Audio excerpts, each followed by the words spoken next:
करते हैं। देखिए आज हम लोग पढ़ेंगे राउल्ट का नियम, ठीक है। अच्छा, हेनरी के नियम में क्या पढ़े थे याद है? द्रव में गैस की विलेयता से रिलेटेड हम लोग बात कर रहे थे, और आज हम लोग बात करेंगे क्या?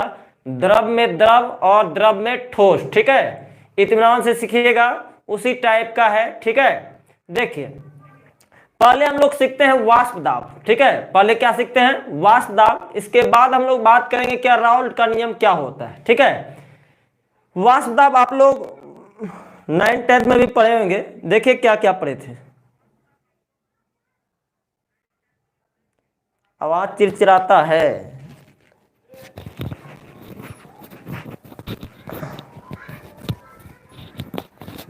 एक मिनट बाबू, आओ।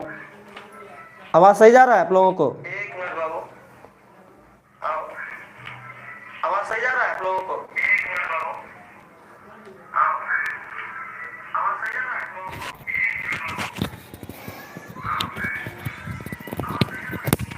अरे यार,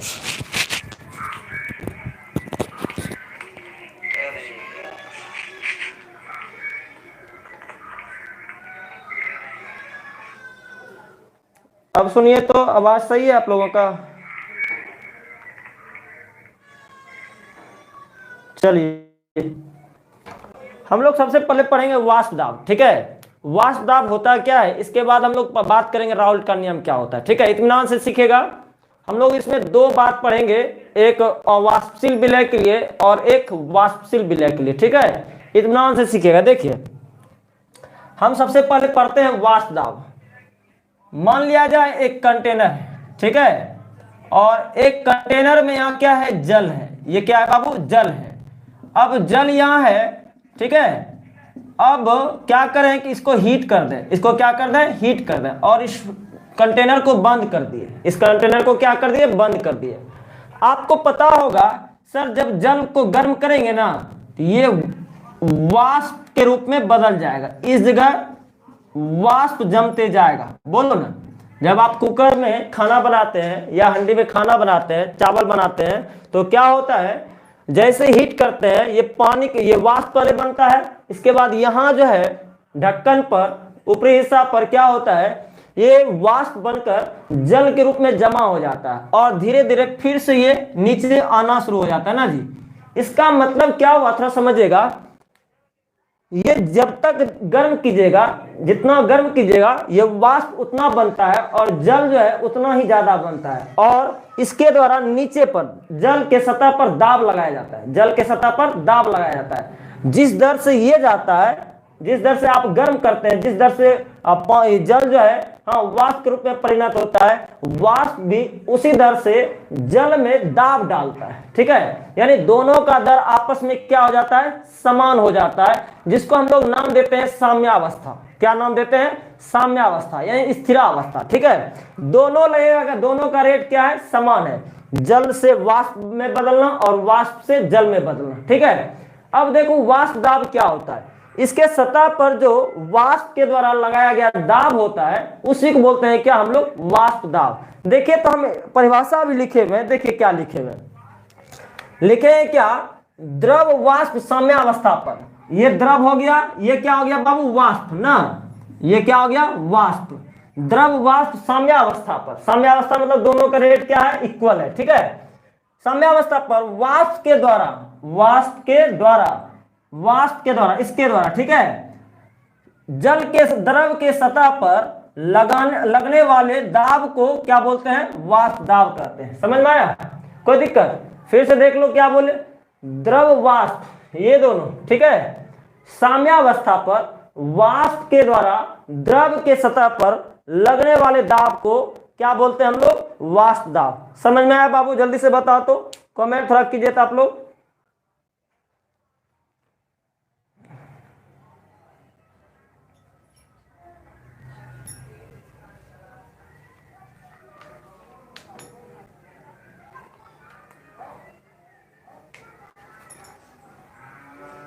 समझ में आ गया?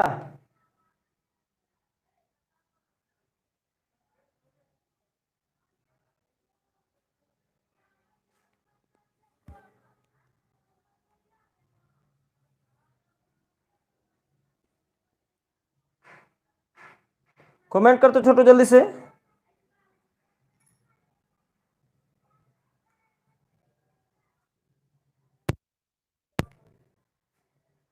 चलिए आगे बात करें। वाष्प दाब समझ में आ गया छोटू? द्रव के सतह पर वाष्प के द्वारा द्रव के सतह पर लगने वाले दाब को क्या बोलते हैं हम लोग? वाष्प दाब। ठीक है, दाब को क्या बोलते हैं हम लोग? वाष्प दाब। ठीक है,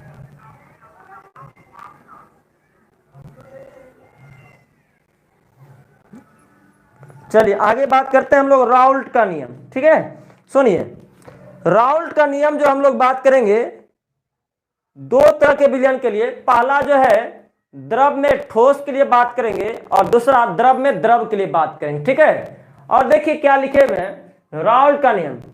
सन 1886 ईस्वी में फ्रेंच का रसायनज्ञ एफएम राउल्ट ने विलयन के वाष्प दाब से संबंधित एक नियम दिया जिसे राउल्ट का नियम कहा गया। ठीक है, यहां तक ये तो ऐसे ही परिभाषा। ठीक है, पहला जो नियम दिया हुआ था, इसने दो तरह के विलयनों के लिए नियम दिए। पहला जो नियम दिया था किसके लिए? तो अवाष्पशील विलय के लिए। अवाष्पशील का मतलब क्या होता है? जिससे वाष्प नहीं निकलता है। जैसे चीनी ले लो, क्या चीनी से वाष्प निकलता है? उसी को बोलते हैं क्या? अउरणशील विलय। अउरणशील विलय मतलब क्या? उड़ने वाला नहीं हो, गैस बनकर उड़ने वाला नहीं हो। ठीक है, अब देखिए इसके लिए क्या नियम दिया था, इत्मीनान से सीखेगा। आप ही बताओ, जब आप इसमें चीनी को घुलाओगे, बताना थोड़ा सा, चीनी से वाष्प निकलेगा या पानी से वाष्प निकलेगा? सोच के बताइए। चीनी तो कठोर है, सॉलिड है, उससे तो वाष्प निकलने वाला नहीं है। किससे वाष्प निकलेगा? जल से, यानी जल क्या है? विलायक से ना। तो राउल्ट का जो पहला नियम था उसने क्या बोला? नियत ताप पर, टेम्परेचर क्या होना चाहिए? कांस्टेंट होनी चाहिए। ठीक है, नियत ताप पर किसी विलयन का वाष्प दाब, किसी विलयन, ये जो विलयन बनेगा, चीनी और पानी आपने डुबाया, ठीक है, ये जो विलयन बनेगा, अब विलयन का वाष्प दाब विलायक के मोल प्रवाह के समानुपाती होते हैं। किसके समानुपाती? तो विलायक के मोल प्रवाह के समानुपाती होते हैं। क्लियर हो गया यहां तक?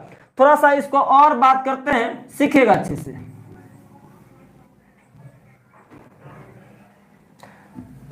देखिए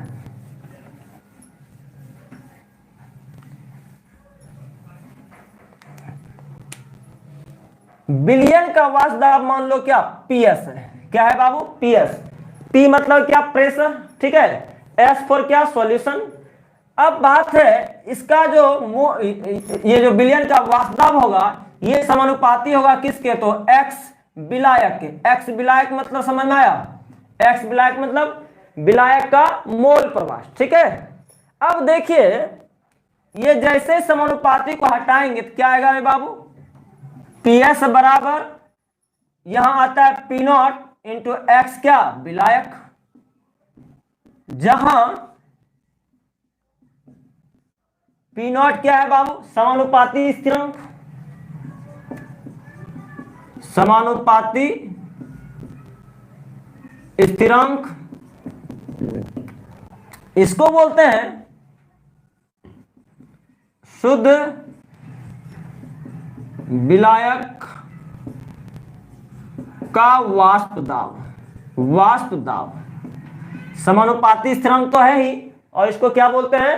शुद्ध विलायक का वाष्प दाब। ठीक है, अब देखो आप इसको क्या करो, क्या आया था?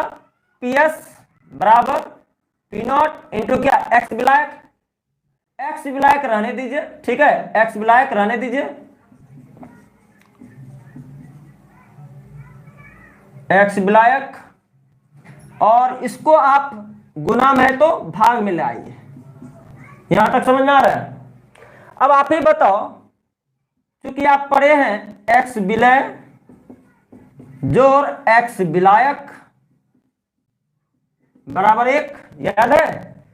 विलयन में सभी अवयवों के मोल प्रवाह का योग कितना होता है? 1 होता है, याद है? चलिए आगे बात करते हैं। बताओ तो इसको एक्स विलायक निकाल सकते हो? एक्स विलायक जो होगा 1 - एक्स विलय आता है। आप क्या करो, एक्स विलायक के बदले 1 माइनस एक्स विलय रख दो। इधर लिखते हैं बाबू, क्या लिखेंगे, पी एस बटा पी नॉट बराबर 1 माइनस एक्स विलय, इधर माइनस है तो इधर जाएगा तो प्लस, क्या होगा बताओ तो, 1 माइनस पी एस बटा पी नॉट बराबर कितना, एक्स विलय लिख सकते हैं। एक बात बताओ, नहीं कुछ तो यहाँ नीचे में कितना है 1, दोनों का एलसीएम कितना हो जाएगा पी नॉट, यहाँ P not minus P S बराबर कितना हो जाएगा एक्स विलय हो जाएगा। जल्दी से थोड़ा कमेंट कीजिए तो बाबू, यहां तक समझ में आया आप लोगों को, थोड़ा जल्दी से कमेंट कीजिए आप लोग।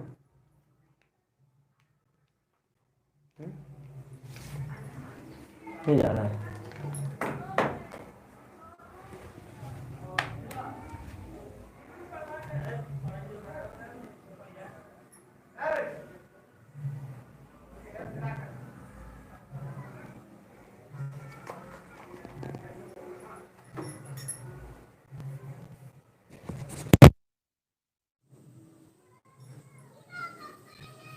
समझ में आ गया, बहुत सुंदर बाबू। चलिए आगे बात करें, आगे बात करते हैं। सुदर्शन कुमार जी, नो सर, आप तो पर डे बोलते हैं, नहीं समझ में आता है।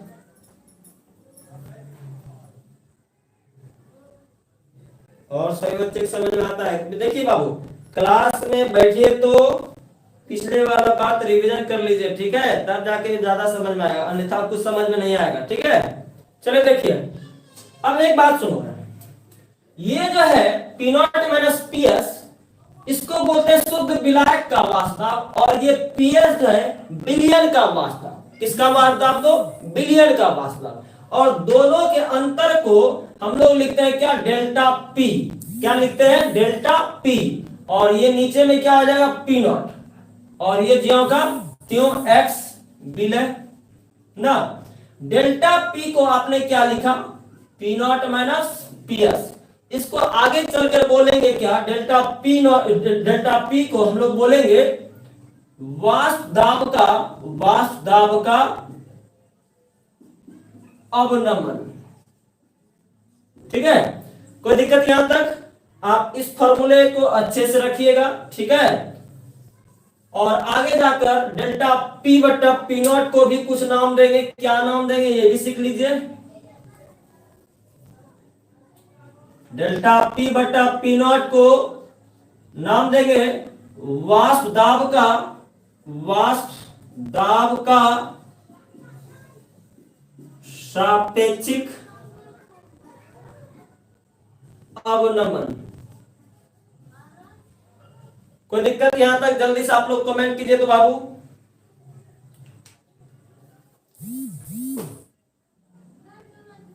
जल्दी से कमेंट कीजिए आप लोग। प्रियांशु रॉय, करण कुमार जी, सब को कोई दिक्कत नहीं है। चलिए बहुत सुंदर।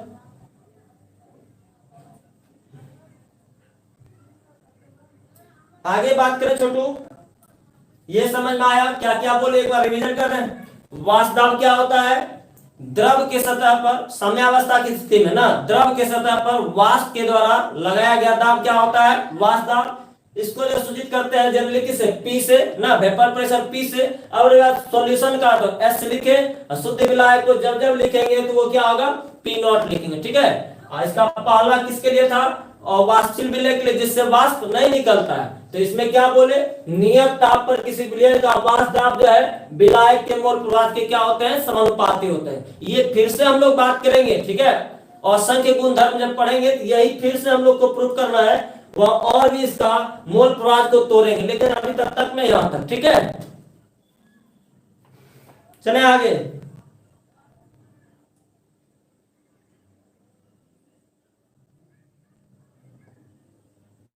अब आवाज नहीं जा रहा है,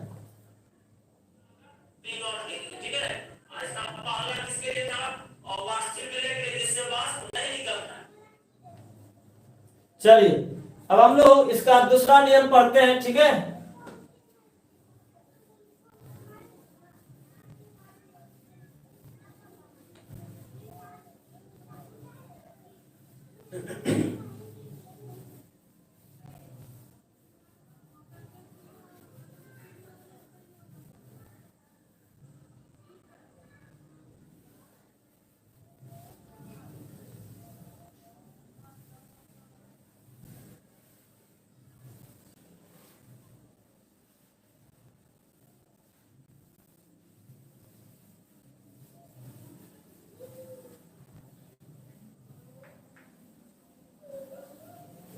चलिए देखिए,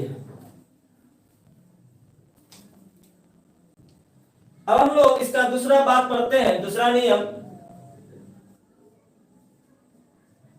वाष्पशील या उड़नशील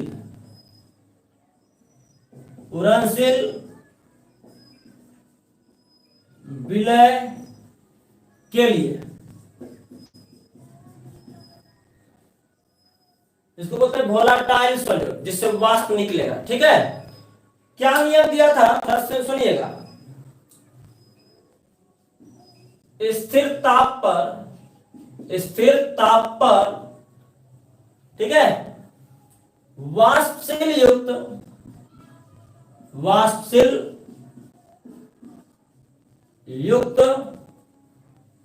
विलयन, वाष्पशील, ऐसे और भी लिख लो, वाष्पशील विलय युक्त विलयन में प्रत्येक अवयव का मोल प्रभाज आंशिक दाब के समानुपाती होता है।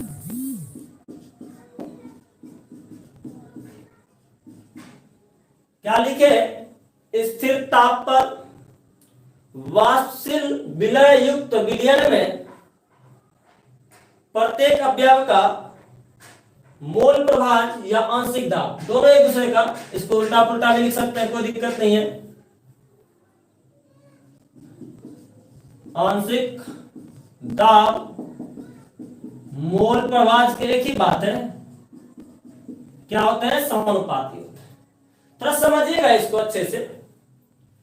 मान लिया जाए एक बिलियन है, एक बिलियन नहीं है, एक शुद्ध विलायक, ठीक है, ये ए नाम का है और ये बी नाम का है। ठीक है, ये अभी क्या है, शुद्ध अवस्था में है। ठीक है, और इसका जो है मोल प्रभाव जो है एक्स ए है और इसका मोल प्रभाव एक्स बी है, और इसका शुद्ध अवस्था में वाष्प पी ए है, पी नॉट ए है, और इसका क्या है, शुद्ध अवस्था में पी नॉट बी है।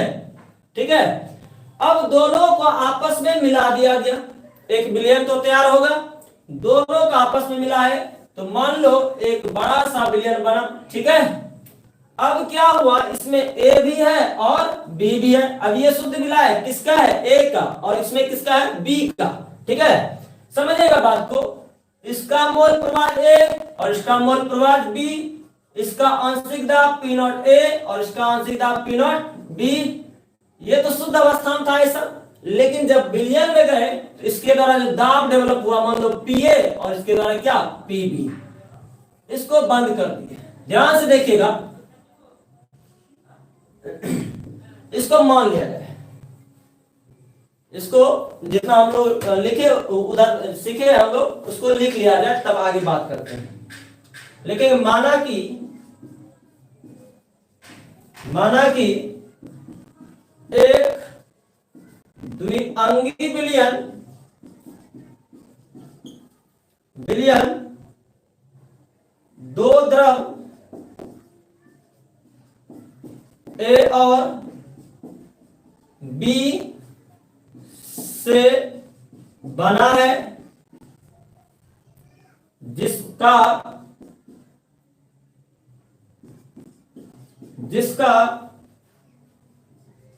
मोल प्रभाज एक्स ए एवं एक्स बी है, तथा शुद्ध अवस्था में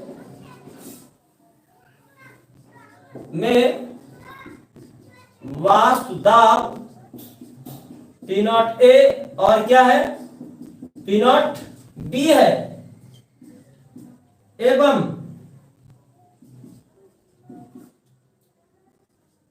आंशिक दाब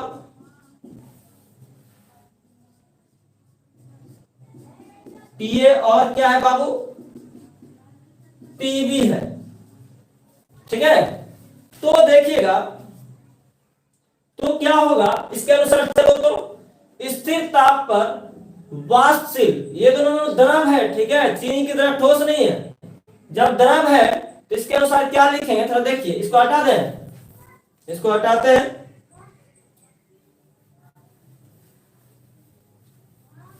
इसके अनुसार प्रत्येक अवयव का वाष्प दाब या आंशिक दाब जो है उसके मोल प्रभाज के समानुपाती होगा।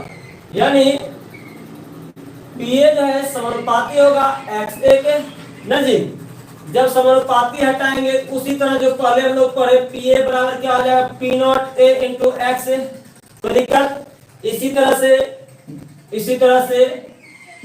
तरह बी वाले में क्या होगा बता, तो पीबी बराबर, ये पीबी समानुपाती एक्स बी, और इसको समानुपाती हटाएंगे तो पीबी बराबर पी नॉट बी इंटू क्या, एक्स बी।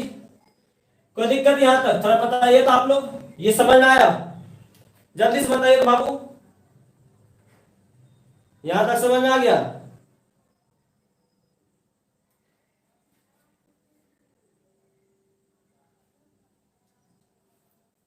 क्या किए देखो, यहां कह रहा है क्या, स्थिर ताप पर वाष्पशील विलय युक्त विलयन में प्रत्येक अवयव, इसमें क्या अवयव था, ए और बी, तो इसका जो आंशिक दाब है, आंशिक दाब मतलब क्या, ये वाला पीए, इसके द्वारा आंशिक दाब पीए है। ठीक है, तो आंशिक दाब जो है उसके मोल प्रभाज की क्या होगा, समानुपाती, जो कहा उसके अनुसार लिख दिए, पीए समानुपाती एक्स ए, उसी तरह से पीबी समानुपाती क्या हो जाएगा, एक्स बी। और ये क्या है बाबू, समानुपाती स्थिरांक, पहले भी हमें आपने सीखा। ठीक है, अब डाल्टन के नियमानुसार कहता है क्या, अब आगे बात करते हैं। डाल्टन के नियम से जितना गैस होता है सभी के आंशिक दाब का योग टोटल प्रेशर के बराबर होता है। अगर मान लो इसके द्वारा जो टोटल प्रेशर पीटी होता, टोटल प्रेशर कितना होता, पीटी होता, तो आप क्या लिखते बताओ, तो पीटी बराबर इसके द्वारा कितना बाबू, पीए, और इसके द्वारा कितना, बी के द्वारा तो पीबी। बस यहाँ पी और पीबी का वैल्यू रख दो, तो क्या लिखेंगे, पीटी बराबर पीए का वैल्यू क्या, ये वाला पी नॉट ए इंटू क्या, x A, plus P not be into क्या, एक्स बी। आया समझ में बाबू यहां तक, जल्दी से कमेंट करके बता बाबू, इतना समझ में आ गया। चलिए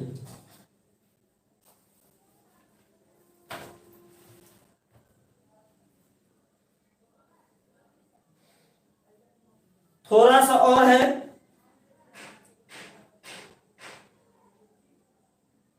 दिलकुश कुमार, सही बच्चे नोट बना लेंगे। ठीक है, रवीश कुमार जी साहब से नहीं दिखता है, थोड़ा सा क्वालिटी बढ़ा लीजिए आप। ठीक है, चलिए आगे थोड़ा सा सीखें। चलिए देखिए, तो इसमें आपने क्या देखा, ये जो बात हो रही थी बिलियन में, ये बिलियन में मतलब द्रव की अवस्था में ना, जैसे ही इसको हीट करेंगे ये वाष्प दाब जो है गैस रूप में हो जाएगा। यहां जो आएगा ये किस रूप में आएगा, गैस के रूप में। किस रूप में, तो गैस के रूप में। ठीक है, तो गैस के रूप में भी हम लोग इसी तरह से बात करेंगे, गैसीय अवस्था में, गैसीय अवस्था में क्या बात करेंगे देखिए। अच्छा एक बात बताओ, यहां से टोटल दाब कितना हो गया, पीटी, टोटल दाब कितना हो गया, पीटी। और अगर यहां का हम लोग वाष्प दाब निकालना चाहें गैसीय अवस्था में तो क्या होगा बताइएगा। अगर हम ए के द्वारा निकालें तो पीए बराबर मोल प्रवाह ए का क्या इंटू क्या हो जाएगा, टोटल प्रेशर। अरे भाई यहां के लिए आंशिक दाब तो यही ना बन जाएगा, पीटी ना, टोटल प्रेशर कितना था, पीटी, टोटल प्रेशर पीटी था, तो यहां के लिए ये क्या बन जाएगा, आंशिक दाब। आंशिक दाब और मोल प्रवाह दोनों का क्या हो जाएगा, गुणनफल हो जाएगा। जैसे यहां लिखे देखिए ना, आंशिक दाब इनटू मोल फ्रैक्शन ना, यहां भी ये जो गैसीय अवस्था में क्या होगा, आंशिक दाब क्या हो जाएगा, पीटी हो जाएगा और उसका मोल प्रवाह। ठीक है, इसी तरह से अगर पी के बारे में लिखना चाहेंगे तो क्या लिखेंगे, पीबी बराबर एक्सबी इंटू क्या, पीटी। समझ में आया छोटू, जल्दी से कमेंट करके बताओ। यह गैसीय अवस्था में ये जो बात हो रही है किसमें, तो द्रव अवस्था में। ठीक है,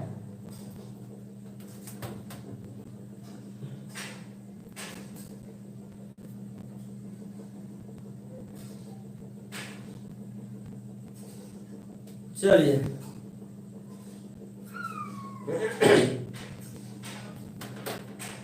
इस थ्योरी को अच्छे से आप लोग रिवीजन करेंगे। ठीक है,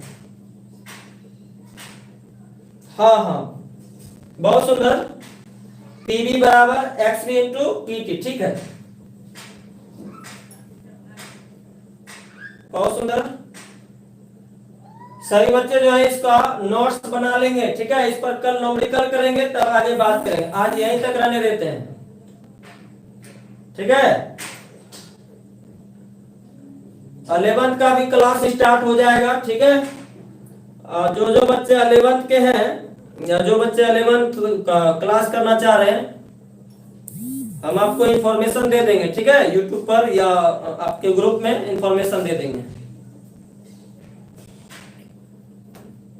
आज यहीं तक रहने देते बाबू। सभी को गुड नाइट और हिंदू मुस्लिम भाई को ईद मुबारक। बाय।